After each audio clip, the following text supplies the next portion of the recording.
The first step to winning your season-long fantasy football league is to have a good draft. You need to be prepared, and the best way to do that is through a mock draft. We'll take you through a 12-team mock draft with all the tips and strategies for success coming up next.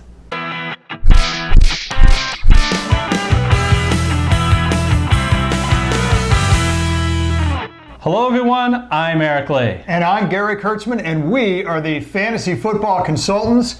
And Eric, to me there is no more fun and exciting prep for the draft than the mock draft. So I'm really excited about this episode. Yeah, the two most common fantasy football draft structures are either 10 teams or 12 teams. We already did a video of a 10-team mock draft. Today it's all about the 12-team mock draft, where we see the talent is a little bit more dispersed. A little bit more dispersed, and you tend, the bigger the draft, to get more and more of those reach picks.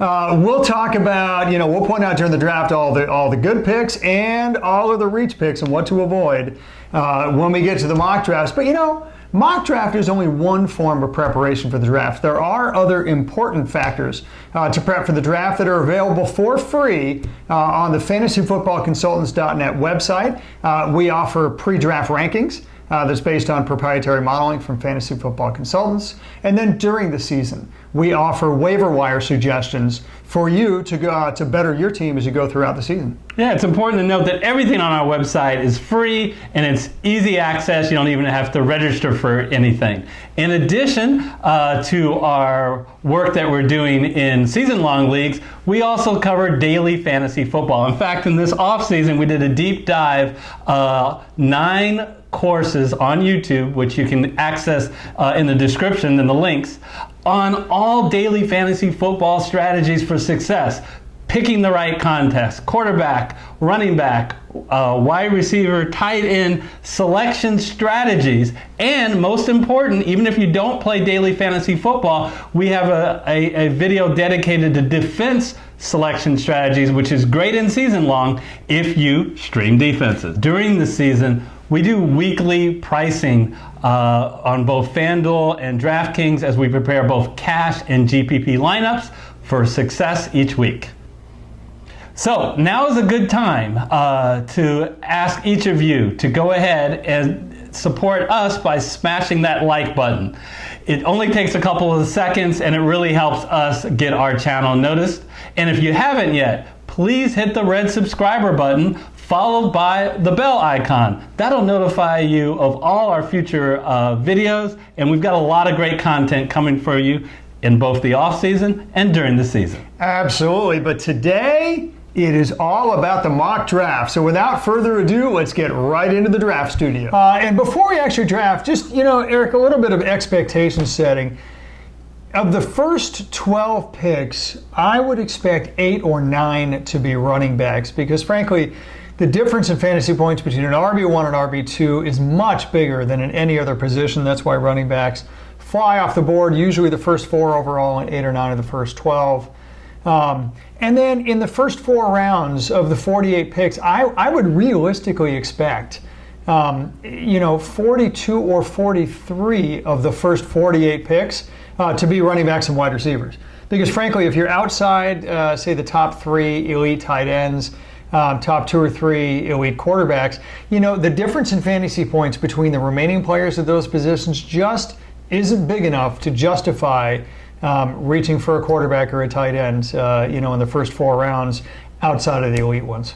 All right, so this is the draft. It's 12 teams, keep in mind. 12 teams, that's again half PPR, same standard roster configuration, 1 QB, 2 running backs, 3 wide receivers, 1 tight end, 1 defense, 1 kicker. We're going with 4 bench spots and... Let's get ready to rumble! All right, who's going to be left with us?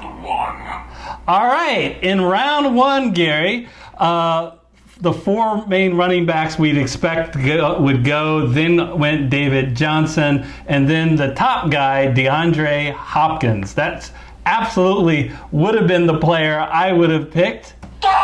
In fact, everyone, if we would have had the 5th pick, we would have picked David Johnson. If we had the 6th pick, we would have picked Hopkins. Yeah, so obviously our proprietary modeling agrees with Fantasy Pros here, and that's not surprising at all. First round is going to form. So, Eric, who do we pick? I would go with Julio Jones if we're going with a wide receiver. And I know that a lot of people would pick Adams, and I understand it because he's such the guy in Green Bay, and he's going to get more touchdowns, but he's not going to get more yards. Yeah. Or more receptions, probably. Well, and here's the thing. If you look at the second half of last season, Julio Jones got the most yardage than any other receiver. He got more touchdowns in the second half of the season than Davante Adams. He's just over the second half of the season outperformed Davante Adams, and the hope is that he would continue that trend this season. Le'Veon Bell, it's just that Pittsburgh has a top 3 offensive line. The Jets have a bottom 50% offensive line. I think you got to go with the higher floor in the first few rounds, and I think the highest floor, frankly, is Julio Jones. I'm surprised only 8% of the experts agree, but I think you definitely take Julio Jones here. Okay, go ahead. Close nod to Davante Adams. Okay, can you? Okay, well, never. All right. So who got picked after that? Melvin Gordon, Le'Veon Bell, next 2 running backs off the board. Then Todd Gurley. People aren't so worried about his injury, although he lasted till 10th place. Davante Adams, there's the next wide receiver, lasted almost into the second round. Eric, this is where you're seeing wide receivers start to come off the board here. And look at that, your first tight end. Yeah, Third pick and when that tight end was picked, that was my reaction because I would have picked Travis Kelce here. I just think he's a difference maker. He's a tier on his own at tight end, and he's been the best tight end for the last 3 years. And the guy is extremely durable. He always is playing. He's played in 85 of the last 86 games. But enough whining about Kelce. What are we going to do with what we have? And we've got some intriguing picks. I mean, of the wide receivers, and you can scroll down a little bit. We've got options of Brown, Hill, and Evans if we want to go there. But gosh, Gary, I'd rather not go wide receiver. Even though Brown, I agree, they have Brown the highest. He would be my pick, but. On our list, Nick Chubb and Dalvin Cook were neck and neck on the list. Now, I'm going to give you my opinion, Gary. My opinion is I'm a big believer in Dalvin Cook. I would put Dalvin Cook over Nick Chubb, and here's why. First of all, Nick Chubb is not involved in the passing game, and Nick Chubb has to at least be concerned down the road of Kareem Hunt. I don't think Kareem Hunt will take over his role, but I think he will eat into his role. And fantasy championships are won in the playoffs, and that's when Hunt is back. I would go with Dalvin Cook. I think Dalvin Cook, Gary, has just developed each year. He's been riddled with injuries and underuse. He comes in healthy, and I think that he's set up for a monster year. And the last point I would say, I think Minnesota, now that they changed offensive coordinators, are going to run the ball more than they have in the past. They also improved their offensive line, so that's all good for Dalvin Cook. Nick Chubb is going to be the guy in Cleveland, but you do in the second half of the season start worrying about how much Kareem Hunt's going to be in there. That's if you pick a running back. So, Eric, I'm going to take the con side and say, I look at this and I say, good Lord, Tyreek Hill's still available. And the reason why I say that is, look at what he did last year, which was building on the year before, so it wasn't like a one-year fluke. 7 catches, over 100 yards, and I'm talking average throughout a 16-game slate. More touchdowns than anybody else on Kansas City, more touchdowns than anybody else who is currently on the board of people we could choose.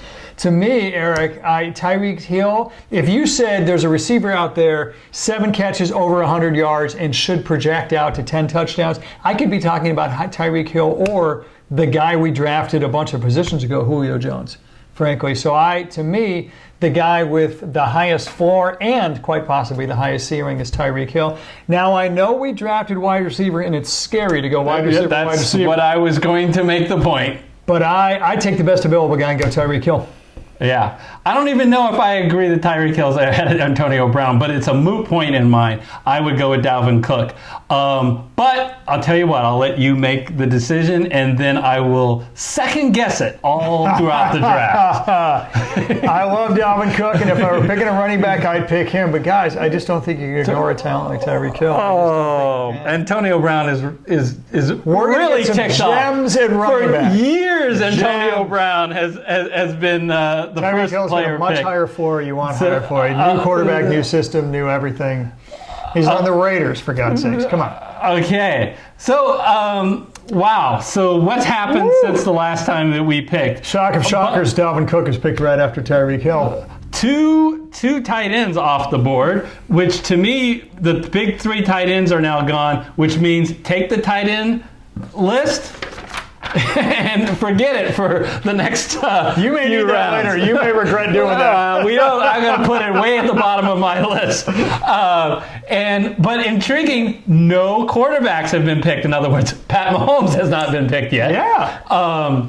And who else went? What do you think about the picks that? I don't mind the elite tight ends going because I think the second and third round, some combination, you can see the elite tight ends going off the board. Not surprising there. Like the Dalvin Cook, like the Damian Williams. I'm surprised Damian Williams lasted that long. Because again, the RB1 for Kansas City has been in the top 5 fantasy points literally 4 years in a row. What do you mean you So that's can't surprising. believe that you lasted that long? Because people pick people like Tyreek Hill? I'd rather have Tyreek Hill. Especially Tyreek Hill lasted that long. Antonio Brown, Mike Evans, all these going to Andrew Jones, or Aaron Jones, rather. Okay. I don't like the Keenan Allen pick because I just don't think, I think he's going to be third in touchdowns on his team, so I just think he's got too low a ceiling to be drafted early in the third round. Kerryon Johnson, I actually like given the amount of running backs that go off the board. I think he's got a high ceiling this year. Who do we pick? You know what, Eric? I honestly believe that if Pat Mahomes was off the board, I wouldn't even think.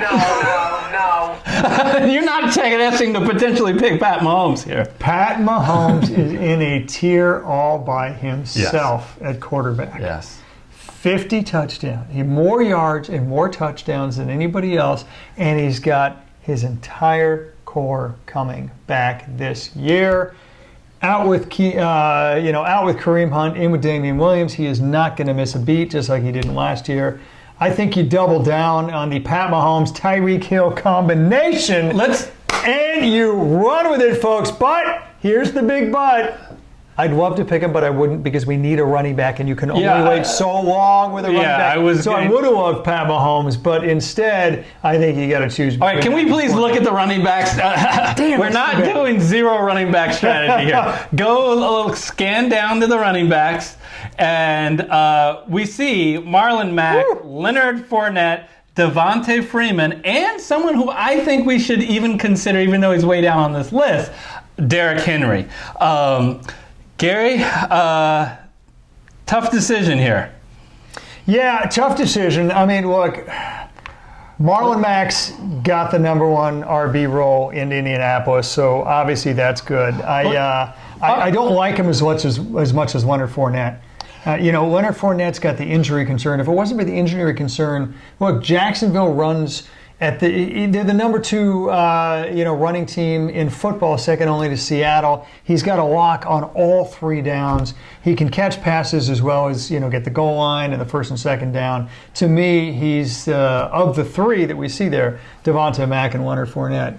He's the guy I would choose. Here's a shocker. We're on the same wavelength. Jacksonville has improved their offensive line, and Lord knows they've improved their quarterback situation, going from Bortles to Foles. You know what? Leonard Fournette, this is a 12-team league. We're getting him in the third round. I'm okay going with Leonard Fournette here. And let's see what running backs are still going to be available, if any, of these guys as we go through the fourth Pat round. Mahomes will be picked very soon after this. He will. And I'm fine with that. Let somebody else. Personally, I'm looking at Devonta Freeman and crossing my fingers and hoping that he's still available. It's not that I expect him, but let's find out. Yeah, we got 12 picks to our turn, and I saw Josh Jacobs And go. look at Devonta Freeman. We rolled the dice, we crossed our fingers, That's and ridiculous. he's still available. And guys, this is a no-brainer. I know, Tevin Coleman is in San Francisco, right? They still have Judge Ito Smith there who will be involved. But Freeman will get every opportunity to be the featured back. And I know he's had some injury concerns, but I'm excited. And now I'm going to second guess you with your 2 wide receivers. Thank you for that. Then we get Leonard Fournette and Davante Freeman. Picking the best available in the first 2 rounds pays off. And by the way, Ito Smith is a 3 yards in a cloud of dust guy. I love Davante Freeman.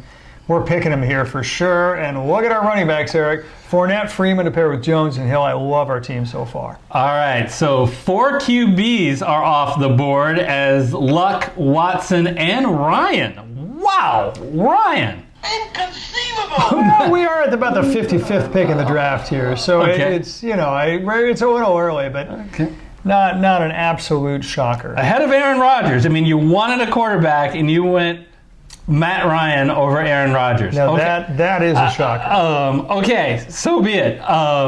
So at least in the discussion is Aaron Rodgers, but I'm not so sure I want to go there. Let's look elsewhere. I'd love to wrap up my first 5 picks. I love them to be 2 running backs and 3 wide receivers. Let's take a look at the wide receivers out there. Calvin Ridley, which of course you're pairing with Julio Jones, so that's a little suboptimal. Tyler Boyd, who Eric, I would not be surprised if by the end of the year he ends up being your wide receiver 1 in Cincinnati with the aging A.J. Green, who already has injury concerns with the leg. Allen Robinson, who I like more than most people, but even I will freely admit it's been 4 years since he's been a top-flight wide receiver 1. Injury concerns, new offense, a bad quarterback in between then and now. So that's obviously a bit of a reach. Mike Williams, I'm not suggesting we take him now, but Eric, this is going to be a shocker, but it would not surprise me if he ends up with virtually identical fantasy points at the end of the season as Keenan Allen. He's not going to get Keenan Allen's catches or yards, but I guarantee you he will get the majority of the red zone looks for the wide receivers. Got to split that with Hunter Henry, of course, but for the wide receivers, there's the majority of your red zone looks. And folks, he's going to, what he misses in yards and catches, he'll make up in touchdowns. I think he's a bargain here relative to where Keenan Allen was picked 2.5 rounds ago. Yeah. So remember I criticized A.J. Green going all those rounds earlier, and Tyler Boyd is still available? I really think that everything that you said, I think Boyd could be the number 1 wide receiver when said done in Cincinnati. He would be my pick of the wide receivers. I just want to look at running back and make sure there's not a huge thing. Not a big fan of Sonny Michel. Mark Ingram is intriguing, but I would go with Tyler Boyd. Yeah, I'm looking at the running backs, and Sonny Michel, I'm here to tell you, I personally think it's an even bet who ends up with the more fantasy points. There's your Sonny Michel versus there's your James White on the same team. Mark Ingram is the guy who I would take. David Montgomery, but I need him to prove something on the field first. Quite frankly, Lord knows we felt the same way about Jordan Howard, and he didn't contribute nearly as much in that offense, so I have concerns about that. Mark Ingram would be the guy, if I wanted a running back, that I would choose. He's clearly RB1 on Baltimore. Here's the bottom line. You need a real compelling reason to pick up a backup, a bench player at that position when we still have to fill a starting wide receiver. I don't see it here. I don't see it either. And I know it's tempting to go Aaron Rodgers, but I'm not going to do that when I have a starting running back or starting wide receiver to fill. And therefore, I think Tyler Boyd, we need to call Tyler Boyd in and say, I want you to be on my team. Tyler Boyd, and he's clearly got a higher ceiling than everybody else. And for those of you Aaron Rodgers fans, just remember, there's a weight on the quarterback strategy that's prevalent all throughout fantasy leagues for a reason. You'll see 2 or 3 rounds later when we pick a quarterback, the difference between Rodgers and that quarterback is going to be smaller than the big difference between Boyd and whoever's left in wide receiver. Let's go ahead and draft Boyd. The other owners were saying, Sweet mother of God, what is the holdup? Okay, so, wow, more tight ends off the board. There goes Rodgers and Mayfield, by the way, a couple other quarterbacks. Right. So any remaining tight ends and quarterbacks that we might want to sneak here, they were taken. Might have thought about Ingram or Henry, might have thought about Mayfield and Rodgers. So let's forget about that. We're not going quarterback and we're not going tight end. We're going to build our bench, either at running back or wide receiver. And typically you start building your bench at running back. And look at the guys that we just finished talking about are still available at running back. There's Sony Michel. There's Mark Ingram. My personal pick would be Mark Ingram because, again, he's got a clearly defined role on his team. He's got the clearly number one role on the first and second down and at the goal line. He can also catch passes. We know that from New Orleans. It just so happens they had Kamara, who can catch passes even better. But this guy caught passes in college and in year one in New Orleans. I'm not saying he's going to be the three-down back because Baltimore has a pass catcher. But again, he is extremely versatile. And I think Eric, you start building your bench with a wide receiver. He's my pick. No more discussion necessary. Let's go with Mark Ingram.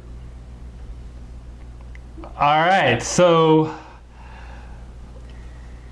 following that is a bunch more running backs coming off the board as well as wide receiver. And so I think it's a good thing that we picked Ingram. Yeah, so we absolutely do not want to go tight end. There's no reason for it. I still need a compelling reason to go quarterback.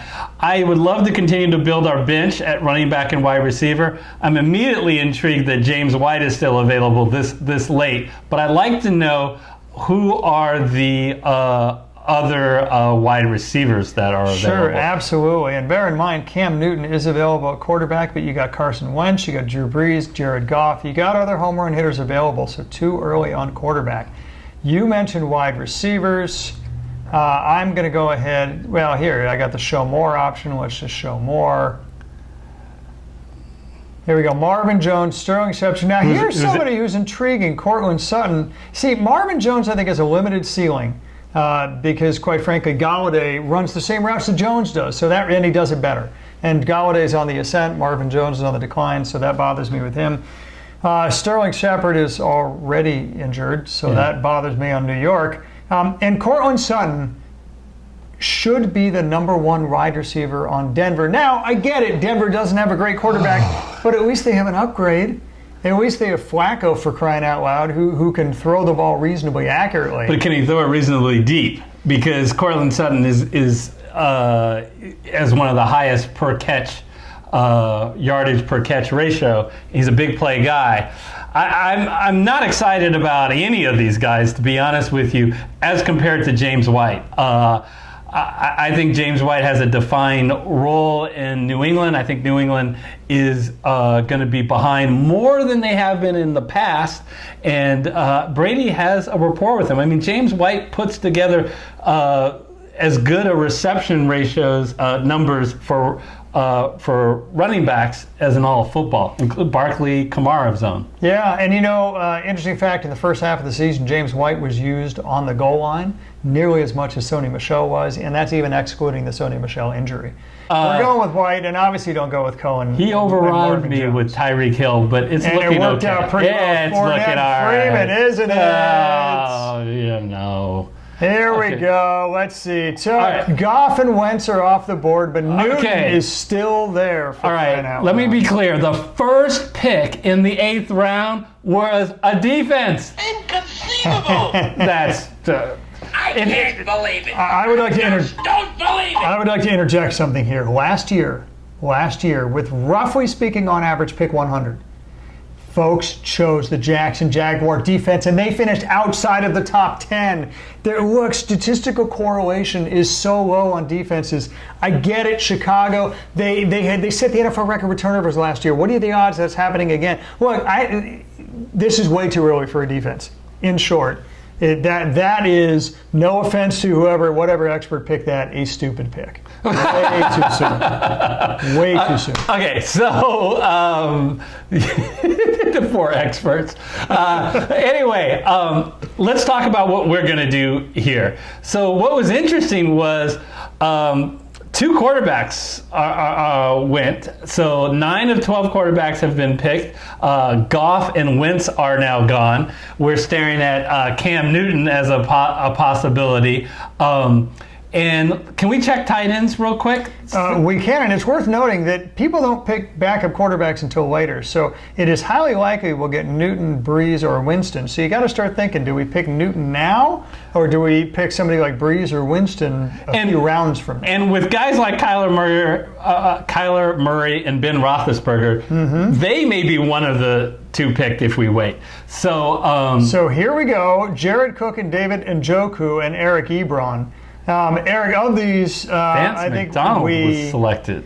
Yeah, although, as a sleeper pick, I like Vance McDonald. Ahead of Jared I'd Cook? rather have Jared Cook because I just think his opportunity in New Orleans is much better. First of all, it's a better offense than any of these other teams, even Cleveland. And second of all, he's number 3 on the receiving tree, as opposed to David Njoku, who's number 4 on the receiving tree, or Eric Ebron, who himself is number 3 in a receiving tree, but it's shall we say, a tree with less blossoms and leaves on it, and he had a career year last year. Obviously, so did Cook, but the reality is that worries me more than most positions, so I like Cook on the tight end. So in Ebron, Jack Doyle is going to be back and healthy, and Devin Funchess, he's got much more competition than he had last year. Hey, look at the experts. More than twice as much in Cook as any other tight end. So let's go ahead and draft Cook. Over half of them disagree with this. Yeah, they disagree with me on Tyreek Hill. That worked out well. So pumping myself up here, folks. All right. So, Yeah, what happened in between now and then? Remember that MVS pick? Well, there it goes. Kiki Kuti, there he goes. Cortland Sutton, there he goes. So those reach pick on wide receivers are all coming off the board now. No quarterback was selected. And your Larry Fitzgerald. We still could pick Cam Newton if that's who we'd like to go. It's an unbelievable bargain this late. I think we want to take a look at the wide receivers. A lot of wide receivers went off the board. I'm going to start displaying 40 because I think we're probably going to need it when we start talking wide receiver. Sorry about that, folks. We're going to go down to wide receiver, and not even 40. We're all the way down to Anthony Miller. Deshaun Jackson's a bit intriguing. I don't think Anthony Miller is terribly intriguing in Chicago. I think he may be their 3rd best receiver. So between Deshaun Jackson and Cam Newton?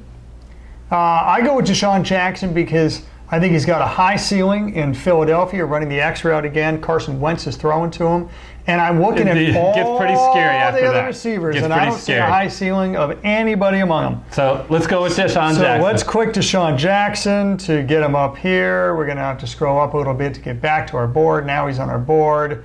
I don't care. They're only 5% agree, and everybody wants Cam Newton. Let's see what quarterbacks are available to us. Oh boy, I can feel. Will Newton go? Here we go. He will not go. No, because there's a wait on quarterbacks for a reason, folks. Patience. Okay, I'm running. Breeze is still available. I've run out of patience, Gary. Yep. I would like to pick Cam Newton now. I don't think there's a whole lot of. We have a strong enough bench, 2 running backs and a wide receiver. We're great there. We're going Cam Newton, clearly the best quarterback on the board.